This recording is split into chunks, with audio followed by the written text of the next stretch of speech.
ChatGPT has a new browser that can browse Amazon? Did the AWS outage result in lower sales for you? You're soon going to be able to reserve your branded searches for sponsored brand ads. These stories and more on today's Weekly Buzz. How cool is that? Pretty cool, I think. Hello, everybody, and welcome to another episode of the Serious Sellers Podcast by Helium 10. I'm your host, Bradley Sutton, and this is the show that is our Helium 10 Weekly Buzz, where we give you a rundown of all the goings-on in the Amazon, TikTok shop, e-commerce world. We give you training tips of the week, and we let you know what new features that Helium 10 has that'll give you serious strategies for serious sellers of any level in the e-commerce world. Let's see what's buzzing. Today, we are going to start off with an article from CNBC, and this was all over the news. So this article here says, OpenAI unveils ChatGPT Atlas browser sending alphabet shares lower. Basically, those of us mainly use Chrome, right? Maybe some people use Safari, but now you're going to have another option, and that is ChatGPT's Atlas browser. And it says it looks and feels similar to existing browsers, but built around OpenAI's generative chatbot, ChatGPT. All right. Now, this is interesting because, I don't know how many people are really old school, but you remember the old days where before Chrome, it was like, should I use Netscape Navigator, Internet Explorer? But, it's been pretty much Google Chrome for years now.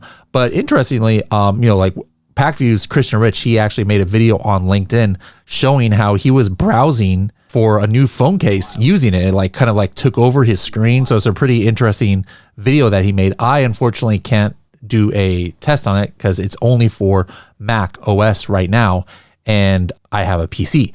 But it'll be interesting to see, is Amazon going to allow this browser to allow that screen takeover thing? Amazon's very secretive, as far as having AI kind of operators use its website, even, kind of cracking down on some things about aggregating reviews. They're like, hey, Helium 10, we don't want you doing that. So anybody out there who's using a tool that can extract reviews from listings, you're not going to be able to use that soon. So it's going to be interesting to see how much are you going to be able to do with this new browser on Amazon. Will I be able to just type in things and have it search for me?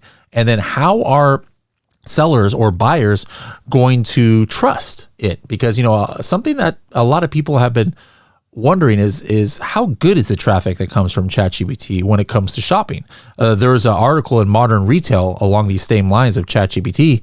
It says e-commerce sites see low sales from ChatGPT traffic, a study finds. This is a study that they did where they, looked at tens of thousands of transactions, and they said, hey, ChatGPT, first of all, accounts for 90% of all e-commerce traffic that comes from LLMs, compared to Gemini, Perplexity, and things like that. But still, ChatGPT traffic is 200 times smaller than Google's organic search, and which is 0.2% of the total traffic across the researchers' data set. It says affiliate links are 86 more likely to convert than ChatGPT referrals.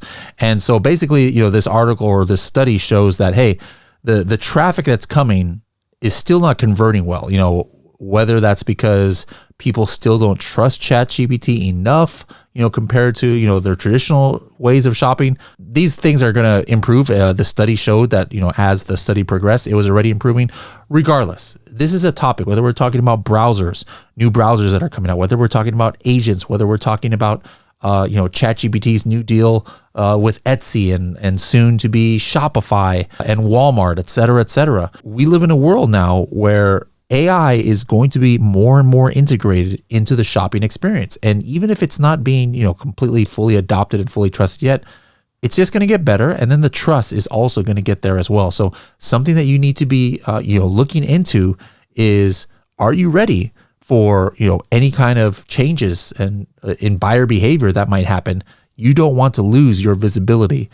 So especially this new browser, I think, is going to be very interesting because I have zero desire to shop Amazon on ChatGPT, just like the search. But then if I can actually in a browser still do it and then have ChatGPT do stuff in the same browser experience where I can still see the Amazon search results, now that's a different story. I might be willing to do something like that. So interesting to definitely watch. Speaking of Amazon, you guys saw what happened a few days ago where so many websites went down. I was trying to watch my season finale of Silo, and right at the very end, it got taken out because Apple TV went down. But anybody or a lot of companies who were using AWS, there was an outage. And so a lot of websites went down. But Amazon, there are some issues with Amazon browsing. There's issues with Amazon delivery. This article here from GeekWire talks about that a little bit, but something important to look at. Take a look at your sales. Did your sales go down at all during this AWS outage on the weekend? Also, make sure to check your seller feedback, because if there's delivery delays like this article talks about, that could relate or could possibly result in some negative seller feedback. Now, Amazon is supposedly deleting those automatically. I'm not sure if that has gone through yet, but remember, if there's ever a negative seller feedback that has to do with orders that were from FBA, you can get that removed even now. But if in the future, in a couple months, all of these are supposedly going to be automatically deleted by Amazon, but something you need to look into. If Amazon FBA deliveries were delayed, you don't want to get have your seller feedback take a hit because of that. So make sure to take a look at that. Okay, now for our Helium 10 new feature alerts, we've got a couple here that are first going to be for elite members this week, and then soon it'll go out to like Diamond and maybe some of our other plans. But we have a brand new tool called the TikTok Product Finder. So how this tool works is it's got a database of all the videos and all the products that are on TikTok, and I could start looking for signs of maybe there might be opportunity. Like, for example, like, hey, any products in the last 7 days maybe that have the word Halloween or something into it, because Halloween is coming up, and where there are perhaps a lot of sales, like let's just say at least 300 sales, but maybe less than 10 influencers, active influencers. Like this is just kind of like a random search. There's only 5 here, all right? We got some Crocs, we got some Halloween candle warmer. What is this Crocs? Ooh, a Hocus Pocus Crocs, all right? Some solar street lights. But why did I do this search? Well, if I can find something where there's just tons of items being sold, but not many influencers promoting it, that could be an opportunity, right? Like where these sales are just coming from who knows what, like maybe just creator or the brand's videos. This could be an opportunity if I'm an influencer, or if I'm looking to get into a niche where there not many creators have been engaged yet. Maybe the people who are selling these products for now are not leveraging creators. So if I start leveraging creators, I'm going to be able to potentially do better than them. I could go opposite. I could say, hey, show me where there's a lot of influencers, like, hey, maybe at least 10 influencers over the last 7 days, but not many products, being sold. Like maybe that could be an indication that, hey, this is a very new trending niche where there's a lot of creators or influencers excited about something, but there's just not that much sales volume yet. Like maybe I can get ahead of the curve. I mean, there's a lot of different ways to look at this data. And this is just the beginning here. Like if you guys want to like be able to filter for other things, make sure to let us know. The other new tool that we have is the TikTok hot videos. It's right here in the TikTok product finder as well, where I could see in a certain category, like let's again, just go type in Halloween, and maybe I want to go into the food and beverages category. I don't know why that would be, but let's just see what are the hottest videos where there's just tons of activity in the food and beverage category. And here's 104 videos. I can see what's trending, what is getting a lot of action out there, what has generated the most sales. Like, let me go ahead and sort that really quick. Let's see what it says. Here we go. There's 23 items sold of this vintage wax bottle. All right. Thanks to this one video. All right. So like instantly, I'm just going to be able to see, hey, what is trending out there? What is hot? So guys, if you're an elite member, make sure to check this out in the next few days. And if you're a Diamond member, let us know even before we get here. Are you using another tool or TikTok to search for hot products? Let us know which ones, what kind of features or what kind of filters you would like us to be able to search for. But we're adding constantly to our TikTok shop feature and tool set. So make sure to keep in contact with us. Let us know how can we help you scale on TikTok shop. Next news article, this is just like some API announcements, but it kind of like shows the direction that Amazon could be going on some things. And it's going to be, obviously we'll have this eventually probably in Helium 10, but you can now drive top of search visibility, it says here, and engagement by reserving branded share of voice through sponsored brands. So this is called reserve share of voice. And it says it enables advertisers to secure top of search sponsored brand placement for your branded keywords at a fixed upfront price. So in other words, you're not going to have to compete with, your competitor brand trying to go after your brand's to show up at the top of your branded search. So that could be interesting.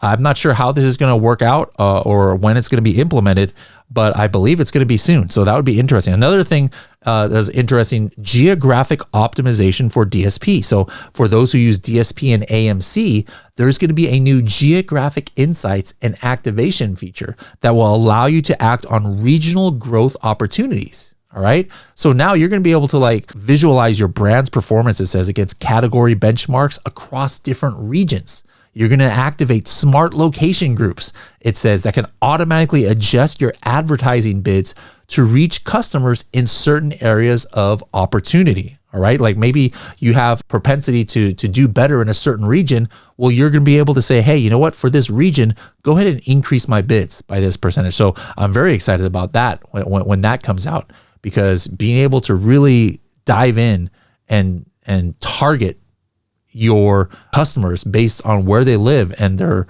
propensity to buy or not is going to be, I think, going to be really good in some situations. All right, next up, we've got our strategy of the week. And Shivali is going to be showing you guys how you can view the history of your frequently bought together and what kind of use cases you can do with this information. Shivali, take it away.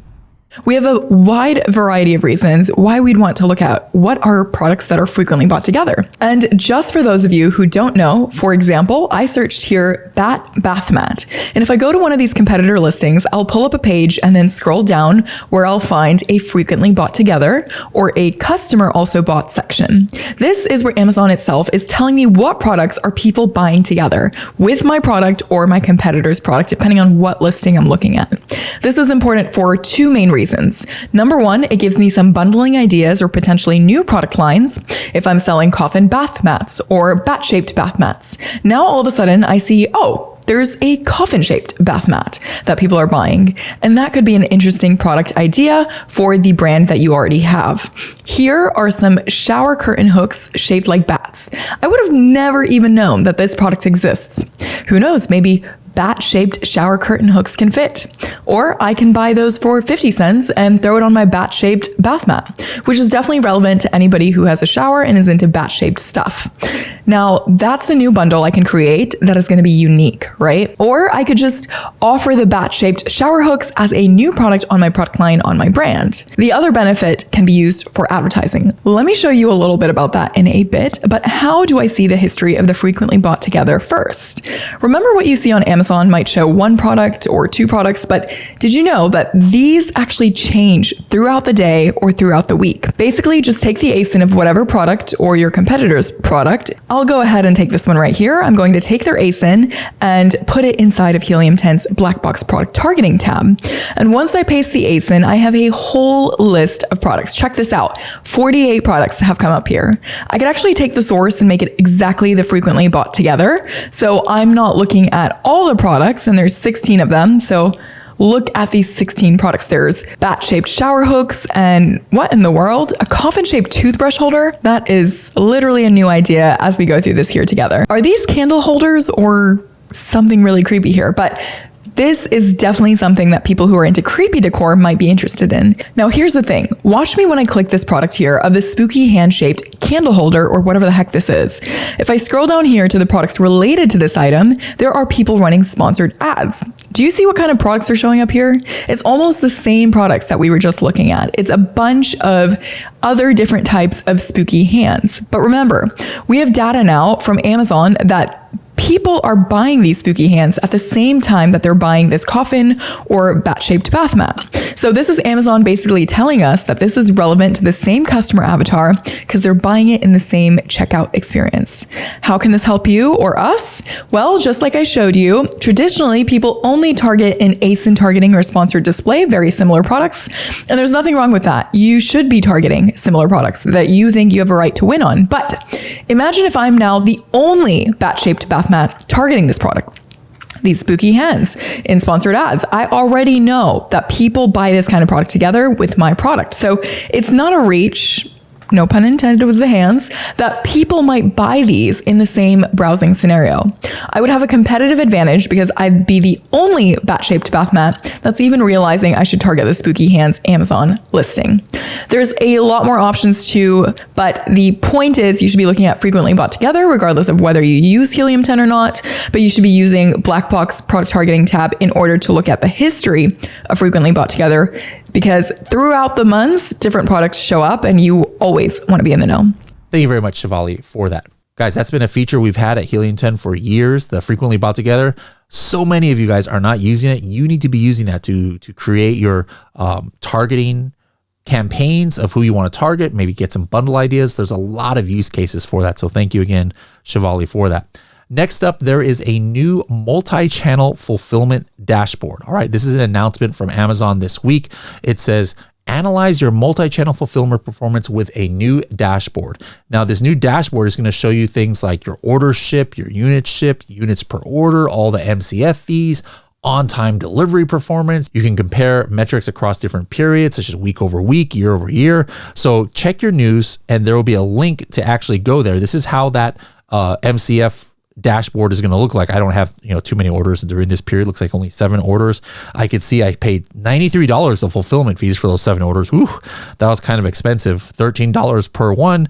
I could see units per order here, and I could see this over time. So if you guys are really heavily using multi-channel fulfillment, maybe you're using the Helium 10 connection from TikTok to Amazon to fulfill all of your TikTok orders with Amazon multi-channel fulfillment. If so, you've probably got a lot more data here that you can look at, and it'll be interesting to kind of make sure that you know what is going on with your deliveries and how much you're spending with MCF. All right, last up, I'll be in Taiwan next week. I'll be speaking at the Amazon Seller Summit in Taipei. So if anybody's in the region, can take a quick flight over to Taipei. Would love to see you on the 29th, Wednesday, from 9 a.m. until 5 p.m. I'll be speaking at this event. If you would like more information on this Seller Summit, go to h10.me/Taiwan. That's h10.me/Taiwan. My first time speaking in Taiwan. So I look forward to seeing you guys there. All right, that's it for the news this week. Hope you guys enjoyed it. Make sure to tune in next week to see what's buzzing.